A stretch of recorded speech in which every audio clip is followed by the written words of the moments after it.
Welcome to Matters of DeCorum. I'm Scott Corum. This is what matters to me. No, I'm not wearing my glasses at the moment. My glasses broke again. The fix that I put on them didn't keep. I've got very German skin. I tend to sweat through metal and plastics. So I did fix my glasses again. Got a trip, so I'm going to need them. But I went a little overboard with the cured silicone compound, the Sugru. I used black this time because I figured it wouldn't stand out too bad, and well, that's what I ended up with. I cannot see myself like this without the immediate urge to say, "Vegeta, what does the scanner say about his power level?" And yeah, so we'll do a vlog sans glasses today. I wanted to talk about hypnosis again. It is somewhat in how it relates to RPGs and whatnot, but also in how we're going to be seeing it in the near future in social media and the media in general, and in places where we would probably, if we were aware of it, not want it to be. This is a pocket watch. It is, in fact, a really cool Doctor Who pocket watch that I got for the price of shipping. If a hypnotist pulls out a pocket watch, you immediately start thinking that he's going to try and hypnotize you with it. Everyone's seen the cartoons and the old television shows and the movies where the hypnotist starts to swing the pocket watch, and that's what's going to make you focus on it and get sleepy. And a clinical hypnotist or hypnotherapist pulls out a pocket watch to test how suggestible you are at the moment, to see how good you are at taking suggestions. This changes over the course of the day and with a person's mood and how they're currently focused. Some people focus better than others normally, but what you do is you make someone hold it like this, so there's a good length of chain, and then telling them not to move their hand, and you tell them don't move your hand. But do imagine it moving back and forth just a little bit, from the right to the left. You want to just imagine that pocket watch moving back and forth from the right to the left, and maybe imagine it doing it a little bit more. And maybe a little bit more than that. Now, imagine it going in a circle. Not just right and left, but moving around in a little circle. I'm apparently very suggestible right now. That's a display of what we call the ideomotor response. How much of a response you can get from a small amount of muscular action just by suggesting that there should be some motion, but not by directly suggesting that they move the hand. I wasn't trying to move my hand, but as I gave myself suggestions, little muscular motions, a little twitch here and there, magnified by the lever arm of the length of chain, made the watch move. Nothing mysterious, nothing weird about it. If you know some New Age practices where you ask pendulums to give you ideas or suggestions, or it's roughly the same thing. You're asking the subconscious to give you an ideomotor response. So that's what a clinical hypnotherapist is really doing when they pull out the pocket watch. But just by expecting a swinging pocket watch to hypnotize you a little bit, a swinging pocket watch will hypnotize you a little bit.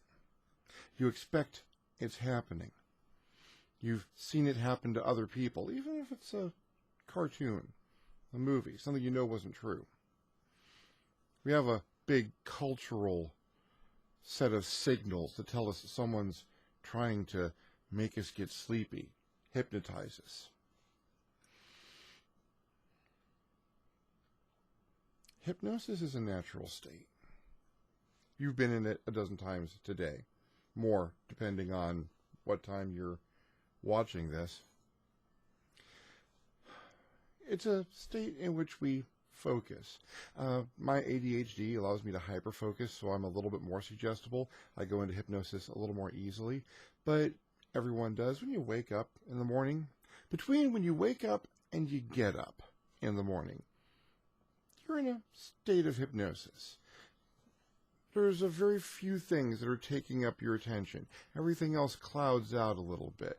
You have to get your eyes on that clock next to the bed and then figure out what your next few steps are, and everything else doesn't matter quite as much. Anytime you focus on something to the point where someone who's not involved in that has to call your name a couple of times or snap their fingers or hey, to get your attention, like you're watching YouTube or sitting down focused on your phone. We hypnotize ourselves a lot in this day and age. We focus on things to the point where that's all that's in front of us. Television screens do this, movie screens do this, computer screens certainly do this.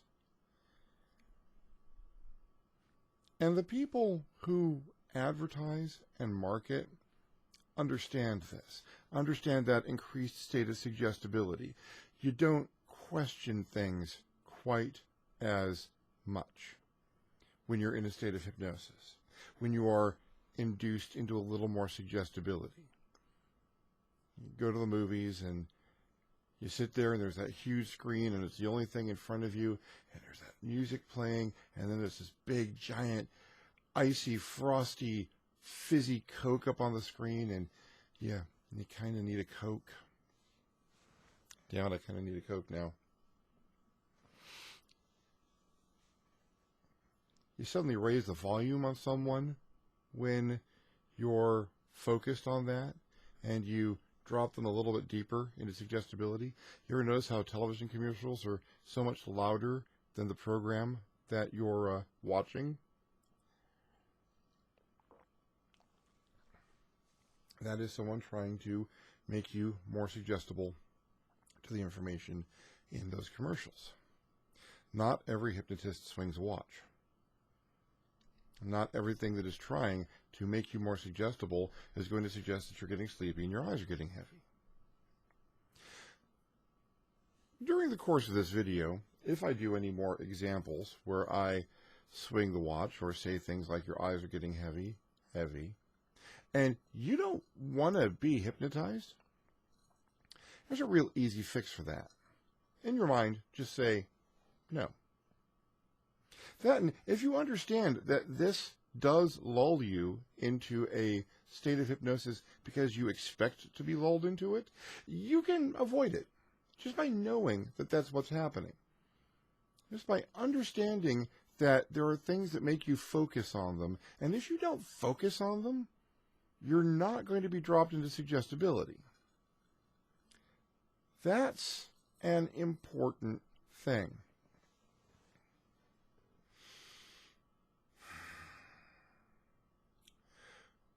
We are entering a time where people want to suggest things to us. Whether they know it or not, they're going to be using some techniques, tactics, old as time, from as far back as when one person started talking to another person, that increase the suggestibility of the person who's listening. I could be talking about religion or politics or world events because it's all really about the same thing. People who understand the science of persuasion understand you want to increase the suggestibility of the people that you are talking to.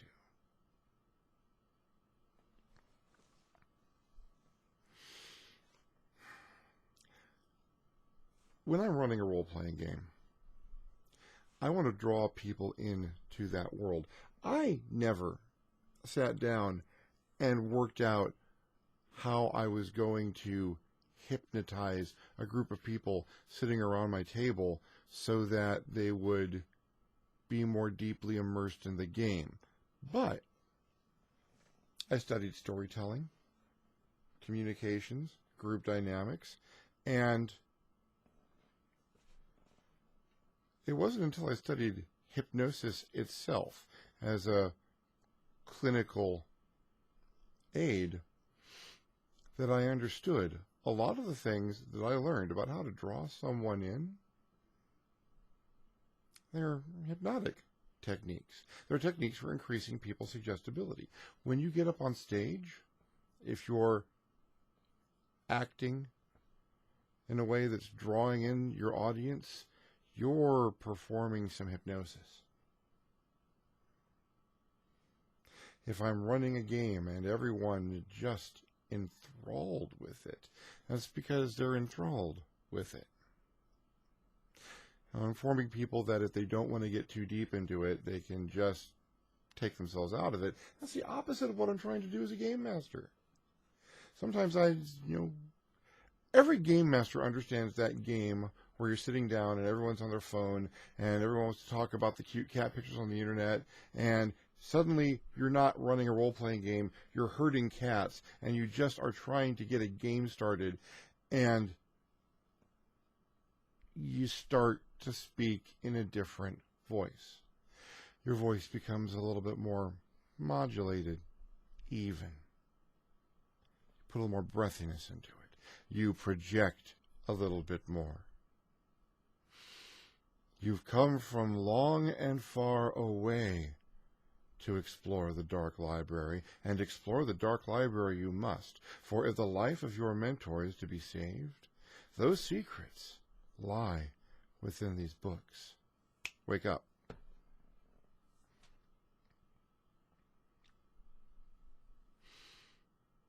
You have to be careful. Ethically, once you know you're hypnotizing people, especially as a hypnotist, you never do that without someone's consent. You never do that without their permission. And you never do that when people have no idea what to expect. You can't just hypnotize people if you're an ethical hypnotist. If you're an advertising executive, you can do it all day long. If you are a politician, more so. Because you have to convince people of things that people might not want to be convinced of.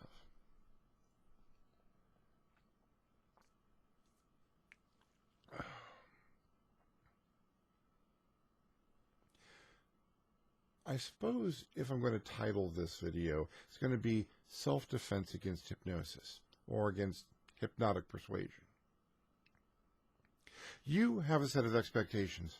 I have a set of expectations of things that are going to draw me in. I know a lot of the things are going to draw me in. Sometimes people will surprise me, but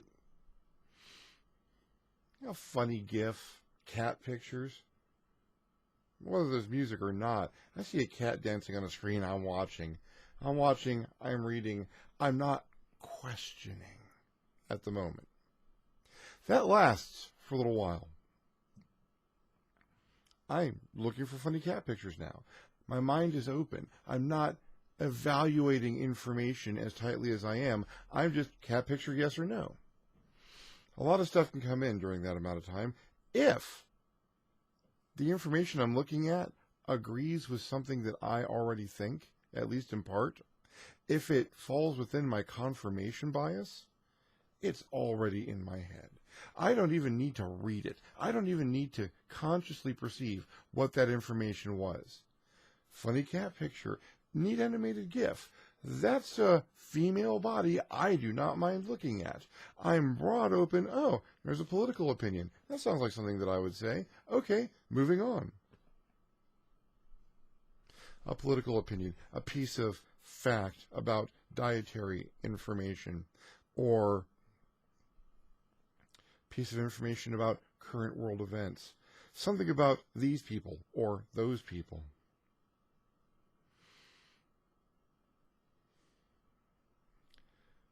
We are computers.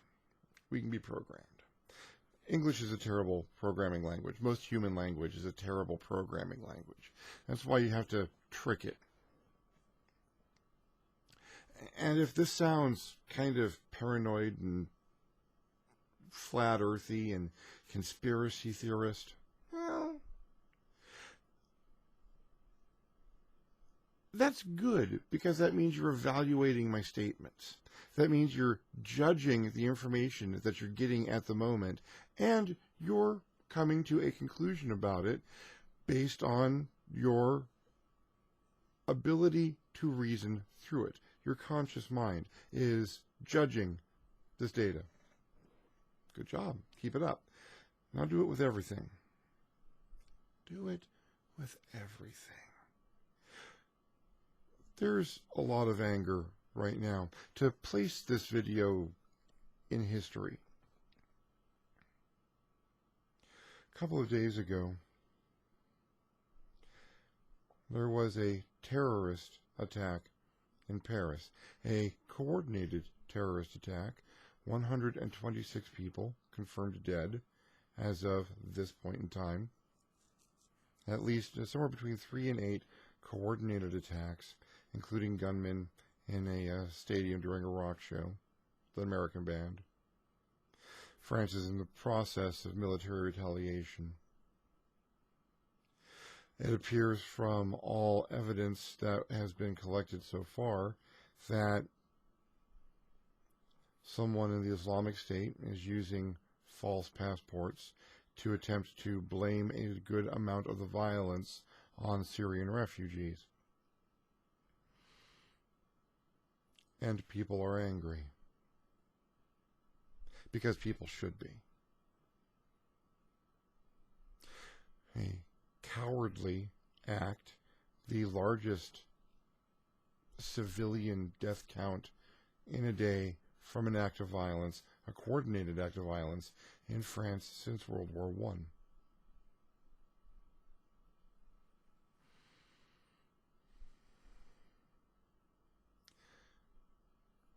You see that. You want to get more information. I know people, very good people, who followed this very closely, kept their eyes on the news, on the sources they could get to. I went to Reddit myself. There's a live feed that I followed for as long as I could.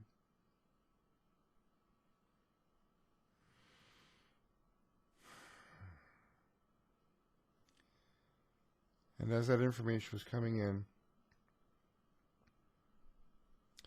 there were already people politicizing it on both sides of any issue you would like to mention. Oh, look at what has happened. This means that I am right. Oh, look at what has happened. This means the people who are against me were wrong. Look at what has happened. This is what we have to do. It's funny. I'm going to get a little political here. And if you do not want to be spoken to about a political issue, or a number of them, that's fine. Skip it. This is okay. Say no, I'm not going to receive this information. There's 1.5 million funny videos on YouTube right now. And more every day.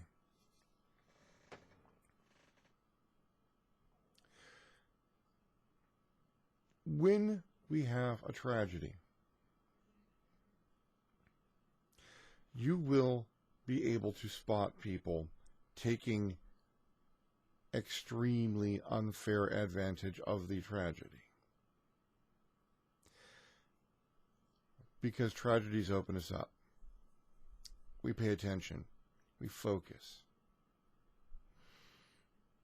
For different reasons. Some of us want to know, is anyone hurt? Is there anything that we could do? How bad is this? How is this going to affect our lives? How is this affecting their lives? I like to think that, in general, we have a very genuine concern for our fellow human beings and want to know want to know how they're doing, what's going on.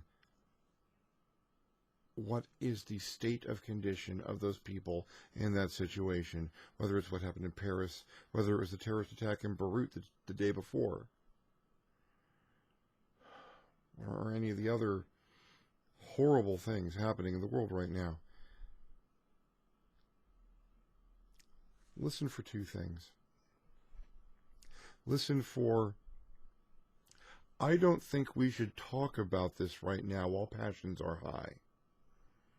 And listen to, this demonstrates that I was right or they were wrong.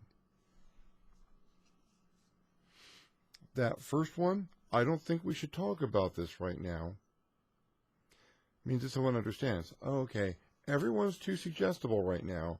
We can't have this conversation because you might come to a conclusion based on this I don't want you to come to. The second one, look, this demonstrates that I'm right. That's a suggestion. That is a suggestion directly to your subconscious. This information means I am right. And that's not necessarily true, but it sounds so true, especially if we already agree with it, even just a little bit.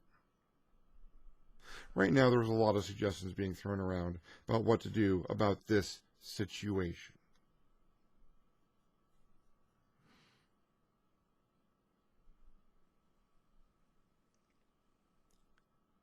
We need to enter a state of evaluation. We need to understand that we may not be questioning things as much as we should, as much as we can, or the way that we should.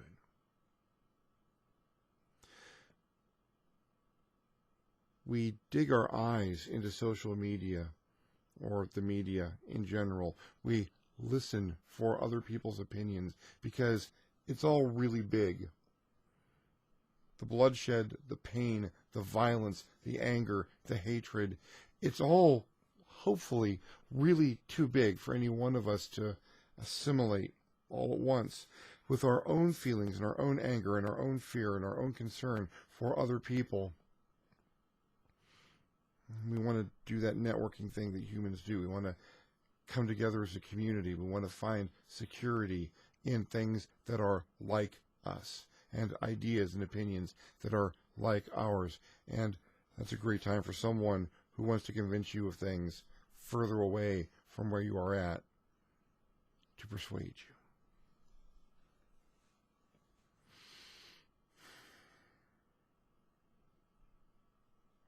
This is an interesting idea in my head. We must ask ourselves, is it mine?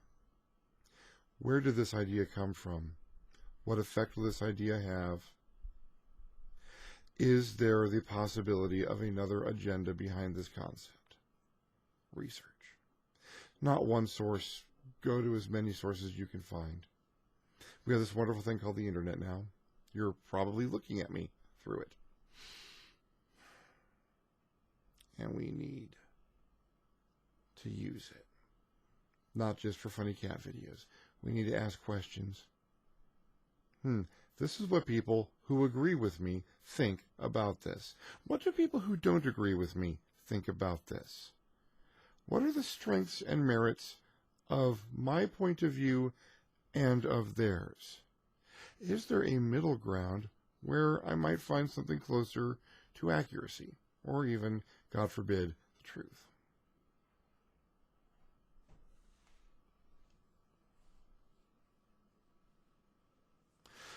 We're becoming very jaded because we're expecting some things these days. As much as you expect that someone who pulls this out and starts swinging it is going to try and persuade you of something, you can expect when bad things happen, people are going to try and use that moment, not to express genuine compassion, not to express genuine shock and anger, although there will be those things. But there are going to be people who are going to use that moment to try and change your mind, to try and make you one more voice on their side, increasing their ability to persuade others. Right, left, liberal, conservative, Republican, Democrat, it does not matter. Because everyone tries to do this. Again, not everyone's even aware that this is what they're doing. These are techniques for persuading people as old as time. It's only been since Mesmer that we started to attribute actual known skills and techniques to the art of persuading people using natural mechanisms for reducing suggestibility. Question every damn thing. Question everything. Tell yourself, I'm going to evaluate this information. I'm not just going to listen to this angry post. I'm not just going to jump in with a knee-jerk reaction about this based on the first thing that came to my head.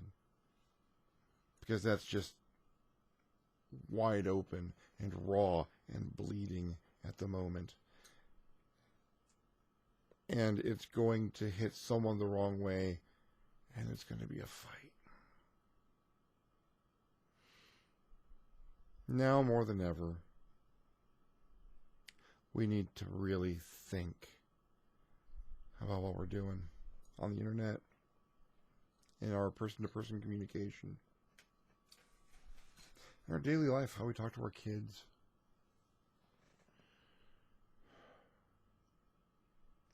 We have made a scary world that our children are going to inherit from us.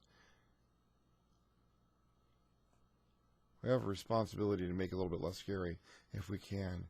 We have to teach our children to think, to question, to evaluate, and to recognize when someone is trying to remove their ability to do that most effectively.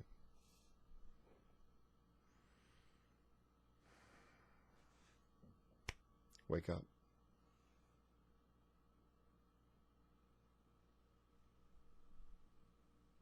A little heavy this time, but, no glasses. I think that has something to do with it. On a personal note,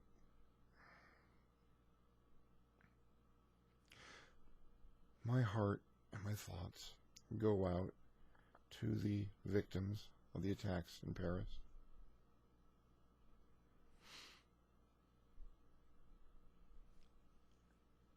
I do not want to see the terrorists succeed. They are terrorists. They have one goal: fear, to make people afraid. And they're doing a good job, and we need to not let that happen. If we start talking to people, if we let our fear speak for us, we're not winning. That is my opinion. I encourage you to disagree. If you're going to disagree, please do it in the comments. Let me know. If you enjoyed this, whether you agree with me or disagree, please feel free to like the video. If you'd like to get my lighter fare and the other stuff I talk about, I'll talk about giant robots rolling dice at some point in time, subscribe. Share this if it made you think, if it made you scoff, if it made you jump a couple of times when I snap my fingers. Spread it around a little bit. You never know. Make someone else think for a little bit. If you really dug this, I encourage you to hit me up on my Patreon page, www.patreon.com/ScottCorum, and consider donating. Every bit helps me to produce more videos and more game supplements, and thank you for your time and attention. Seriously, I'll try to be lighter next time, but right now, I felt the need for something just a little bit heavier. I am Scott Corum.